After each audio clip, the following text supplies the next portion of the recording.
Hello learners, in today's video we are going to discuss about Mac Flecknoe by John Dryden. So before moving toward Mac Flecknoe, पहले हम John Dryden को थोड़ा जान लेते हैं.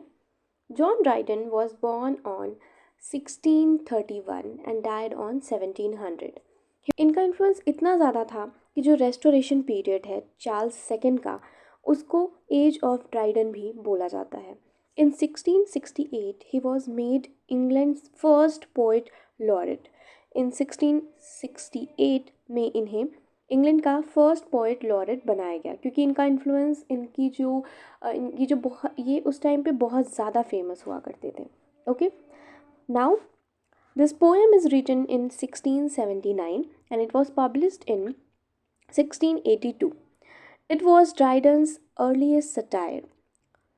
It was only circulated privately until published against Dryden's will. ये सबसे पहला सटायर है ड्राइडन का. ओके, मतलब एकदम अर्लीस्ट टाइम पे जो इन्होंने ऐसे ही लिख दिया था, मतलब इनका कोई पर्पस नहीं था कि ये इसको पब्लिश कराएंगे, और इसको इन्होंने प्राइवेटली ही अपने फ्रेंड्स को, अपनी फैमिली मेम्बर्स को पढ़ने के लिए दिया हुआ था. पर इसको बाद में इनके विल के अगेंस्ट जाके पब्लिश करा दिया गया. Dryden, who strove to develop English words, had little patience for what he considered second-rate poetry, including Shadwell's verse. This mock heroic is a direct attack on Thomas Sedwell, one of Dryden's contemporaries. So, इस poem में Dryden ने actually direct attack किया है Thomas सेडविल पे, जो कि Dryden के time के ही एक पोएट थे. मतलब ड्राइडन जब पोएट हुआ करते थे उसी टाइम पे थॉमस शेडविल भी उनके साथ में ही पोएट थे. सो क्योंकि इनको ये बहुत ज़्यादा इस चीज़ को लेके बहुत क्रिटिसाइज़ करते थे कि कैसे जो पोइट्रीज़ होती हैं उनकी क्या क्वालिटी होनी चाहिए, जो वर्ड्स होते हैं उनकी क्या क्वालिटीज़ होनी चाहिए. तो जो चीज़ें इनको गलत लगती थी वो उसको मॉक किया करते थे, और इसलिए इनको शेडविल की वर्ड्स जो थी वो पसंद नहीं थी, इसलिए उन्होंने उसको एक तरीके का सेकेंड रेट पोइट्री भी बोला है. Mac Flecknoe positions Sedwell as the son of Richard Flecknoe, an earliest poet known for his mediocre and predictable verse. Mac Flecknoe में जो शेडविल है उनको रिचर्ड फ्लैक्नो का बेटे की तरह एक कैरेक्टर दिया गया है. ओके, रिचर्ड फ्लैक्नो जो है वो एक बहुत अर्लीस्ट पोएट है जिनको उनके मेडिक्योर और प्रिडिक्टेबल वर्ड्स के लिए जाना जाता है. सो यहाँ पे मैक फ्लैक्नो में जो थॉमस सेडविल हैं उनको रिचर्ड फ्लैक्नो का बेटा, एक तरीके से उनको उस बेटे के कैरेक्टर की तरह प्रेजेंट किया गया है. This poem shows the coronation of Sedwell, who succeed Flecknoe as a king of nonsensical and dull words. ये पोएम आपको दिखाता है कि कैसे जो सेडविल है वो फ्लैक्नो, जो मैक फ्लैक्नो है उनके बेटे हैं एक्चुअली सेडविल. तो मैक फ्लैक्नो की जो पोएम्स हैं या फिर जो उनका एक तरीके का किंगडम है पोएम्स का, उसको कैसे सेडविल ने ख़राब कर दिया है अपने नॉनसेंसिकल और डर्ल वर्ड्स को यूज़ कर करके. Okay, this poem has 217 lines.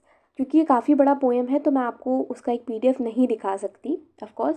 सो मैं आपको इस पोएम का एक बहुत शॉर्ट समरी में आपको ये पोएम कन्वे करूँगी, एक्सप्लेन करूँगी. The first line of the poem creates the illusion of its being an epic poem about a historical hero.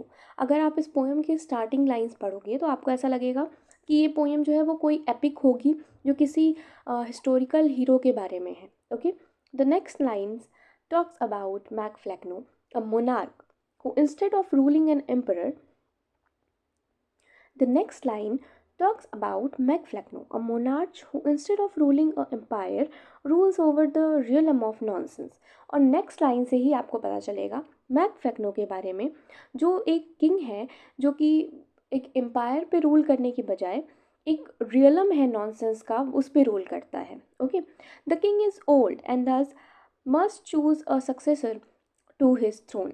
जो किंग है वो एक्चुअली ओल्ड हो चुका है, इसलिए उसको अपने एक सक्सेसर को चूज़ करना होगा जिसको वो अपना जो थ्रोन है, जो अपना किंगडम है वो दे सके.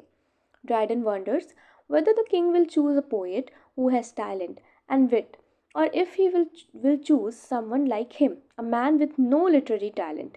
ड्राइडन ये सोच रहे हैं कि जो किंग है वो क्या किसी पोइट को चूज़ करेगा जिसके पास बहुत टैलेंट है, या फिर किसी विट को जिसके पास बहुत सारा विजडम है, या फिर किसी ऐसे को जो उसकी तरह है जिसके पास कोई भी लिटरेरी टैलेंट नहीं है। ओके, जिसके पास कोई भी लिटरेचर का टैलेंट नहीं है। Flecknoe decides upon his son Sedwell, a man with no talent and who is tedious, stupid and always at war with Wade. Black फ्लेक्नो जो है वो डिसाइड करता है कि उनका बेटा जो शेडविल है, ठीक है, वो उनका जो सक्सेसर बनेगा, जिसके पास कोई टैलेंट नहीं है, जो हमेशा थका हुआ रहता है, जो स्टूपिड है, और हमेशा जो लोग विट है, जो बहुत ब्रिलियंट और इंटेलिजेंट लोग हैं, उनके साथ वो फाइट करता रहता है। Shadwell is also described as a very corpulent man. Through Flecknoe's word, the poet continues to insult Shadwell in a mock heroic tone, calling him a dunce, the last great prophet of tautology, and for intoned dullness he was made.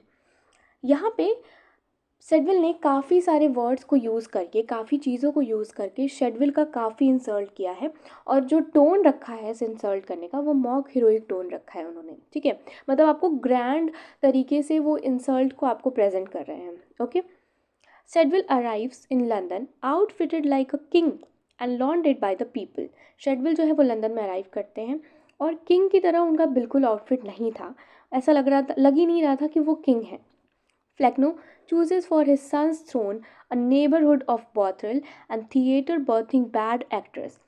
Flecknoe ने अपने बेटे के throne को जो जगह दी थी वो एक बॉथरल, ठीक है, एक बॉथरल और एक थिएटर के पास में था, जहाँ पे उस ऐसे थिएटर के पास में था जहाँ पे हमेशा बैड एक्टर्स जो हैं वो उस थिएटर में वर्क करते थे। Inside those places, real drama does not exist. Only simple play are welcome. उन थिएटर्स के अंदर जो ड्रामास होते थे वो एग्जिस्ट ही नहीं करते थे। रियल ड्रामास जो जिनके अंदर एक्चुअली क्वालिटी होती है ड्रामा की वो एग्जिस्ट नहीं करते थे। जो सिंपल प्लेज होते थे, जो बहुत ईजिली या कह सकते हो घिसा पिटा सा जो प्ले होता था, उनको वो लोग प्रेजेंट किया करते थे। Dryden also alludes to some of historical Shadwell's play like Ipsum Wells and Psyche and mock another contemporary writer. Dryden ने ये जो प्ले वाली बात है इसमें कई सारे शेडविल के प्ले को भी यूज़ किया है, ठीक है, like Epsom Wells and Psyche, ऐसे प्लेस को और भी काफ़ी वर्क को उन्होंने यूज़ किया है, और उसके साथ साथ उनके जो कंटेम्प्रेरी राइटर हैं सिंगल्टन, उनको भी मॉक किया है, ठीक है। इसमें मैक फ्लेक्नो के साथ थॉमस शेडविल के साथ उन्होंने सिंगल्टन को भी मॉक किया है। Who is envious that he wasn't chosen as a successor to the throne. इनके जो एक कंटेम्प्रेरी राइटर हैं सिंगल्टन, उनको इन्होंने ऐसे मॉक किया है कि वो जेलस हैं शेडविल से कि क्यों उनको एज अ सक्सेसर चूज़ नहीं किया गया। It is clear that in this environment Shadwell will rule over those who have no literary talent. The description Dryden offered only served the purpose of highlighting the incompetency of Shadwell and create the image of fool rolling over peasants. Okay. सो यहाँ पे आपको बताया जा रहा है कि जो भी इन्वायरमेंट आपको दिखाई जा रही है कि उनका जो थ्रोन है वो एक बॉथरल और एक बैड थिएटर के बीच में रखा गया है जहाँ पे वो रूल करेंगे, तो ये दिखा रहा है कि कैसे शेडविल जो है उसको एक ऐसी जगह का सक्सेसर बनाया गया है जो ऐसी जगह को रूल करेगा जहाँ पे कोई लिटरेरी टैलेंट नहीं है, क्योंकि जो थिएटर है वो भी एक ऐसे प्लेस को दिखाता है जो जो बहुत घिसा पिटा सा है, बहुत इजी अंडरस्टैंडेबल है, ठीक है, जिसमें कोई भी मीनिंग्स नहीं है। ओके, और जहाँ से बैड एक्टर्स ही जहाँ पे एक्सेप्ट किए जाते हैं, जो भी बैड एक्टर हैं वो ही एक्टिंग करते हैं वहाँ पे। ओके, सो ये चीज़ दिखाती कि कैसे वो बिना लिटरेरी टैलेंट का शेडविल जो है वो एक ऐसे किंगडम को रूल करेगा जहाँ पे लिटरेरी टैलेंट की कोई वैल्यू ही नहीं है और जहाँ पे कोई लिटरेरी टैलेंट नहीं है। यहाँ पे ड्राइडन जो है वो एक ऐसे पर्पस को भी हाईलाइट कर रहे हैं कि कैसे जो शेडविल है उसका जो इमेज है वो एक तरीके से फूल रूलर का दिखाया गया है, एक मूर्ख राजा का दिखाया गया है जो कि किसानों पे, पीजेंट्स पे रूल करेगा। As the coronation begins, Dryden described the street as filled with the limbs of other poets, suggesting that Shadwell managed to get a hold on his position at the expense of talented writer.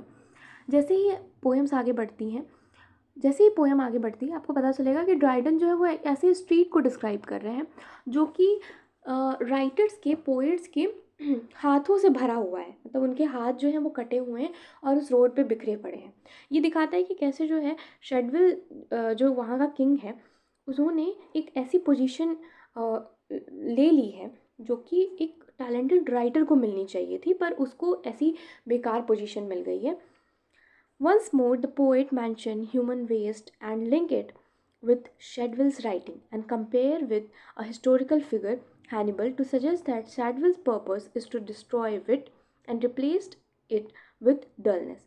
फिर poet ने human waste को compare किया है शेडविल की writing से, और शेडविल का जो फिगर है उसको कंपेयर किया है हैनिबल से, जो कि एक हिस्टोरिकल फिगर है। और ये दिखाने के लिए कि कैसे शेडविल जो है वो जानबूझ के जो ब्रिलियंट लोग हैं उनको डिस्ट्रॉय करना चाहता है और इस जगह को डलनेस से भरना चाहता है। During his coronation, the oil used to anoint a new king is replaced by LA, signifying the poet's dullness. After the crown is placed on his head, Shadwell sits on the throne, and the former king prepares to give the cheering crowd a speech.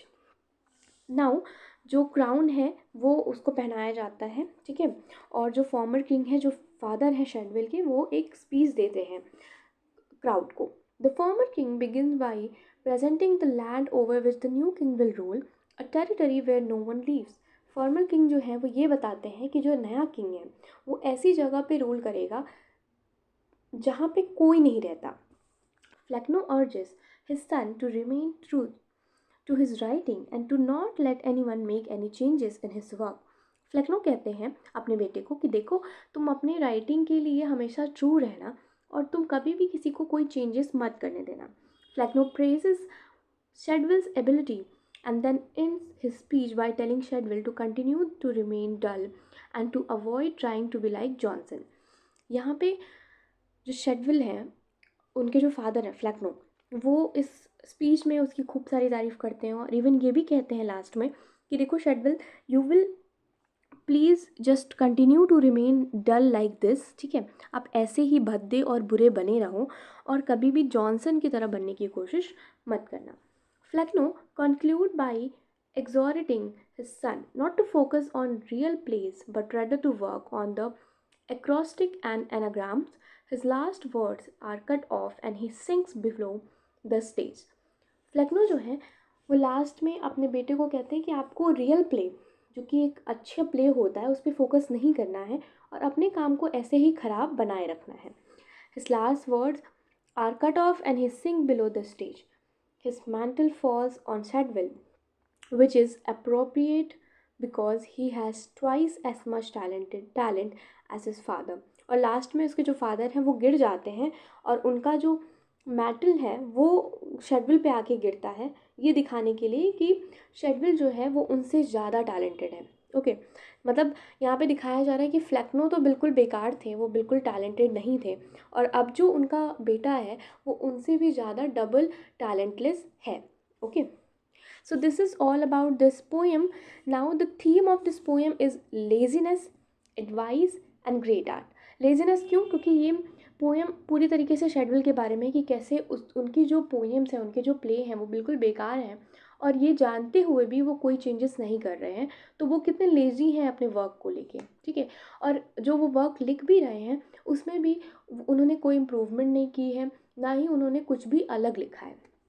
Advice यहाँ पे Dryden ये दे रहे हैं Mac फ्लेक्नो को या फिर Thomas शेडविल को mock करते हुए कि अपने जो वर्क्स हैं आप उनको इम्प्रूव करें और कुछ अच्छे वर्क्स लिखने की कोशिश करें। यहाँ पे ग्रेट आर्ट को भी मॉक किया गया है मैक फ्लेक्नो और थॉमस शेडविल के थ्रू कि कैसे जो वर्क होते हैं वो कैसे होने चाहिए एक्चुअली, पर इनके जो वर्क्स हैं वो एकदम घिसे पिटे हैं और इसको भी वो लोग एक तरीके से ग्रेट वर्क मान रहे हैं, पर जबकि वो है नहीं। Okay, so this is all about the poem Mac Fleckno. Hope you like this video. Have a nice day.